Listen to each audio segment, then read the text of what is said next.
U.S. Senator John Hickenlooper met with business owners at the Business Incubator Center in Grand Junction.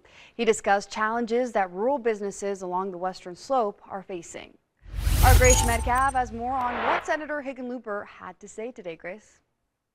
Thanks, Yvonne. Today, the most common thing I heard in the room was many people saying they're struggling with unpredictability with access to capital and tariffs, making it harder to plan ahead. That these are real obstacles that are going to bring us to real trouble. The lack of predictability, the uncertainty. You heard almost every person around that round table talked about trying to make decisions facing severe uncertainty. They don't know what tariff it's going to be. They don't know what the federal government's going to be. They don't know whether there's going to be support and access to capital through some of the old SBA funds. Senator Hickenlooper said federal programs like the Small Business Administration need to be more accessible, especially for rural economies.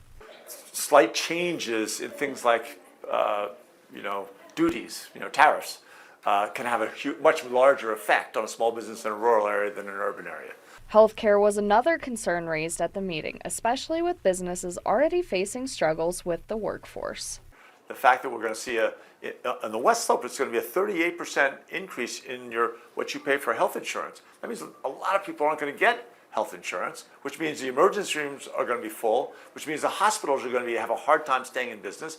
I mean, there's a cascade of problems that come from some of these decisions that have been coming out of Washington. The senator says rural businesses often face bigger hurdles when it comes to financing. He emphasized the need for stronger federal support to help rural business owners. My pitch to what I'm going to take back from this is to say we need more access to capital from the Small Business Association administration. The senator says he plans on taking what was discussed, the stories shared, and concerns raised back to Washington to try and get as much capital for Western Slope businesses as possible. Reporting in studio, I am Grace Metcalf. Back to you, Yvonne. All right, thank you, Grace. And for more details on what was discussed by Senator Hickenlooper and local business leaders, you can go to our website or our news app.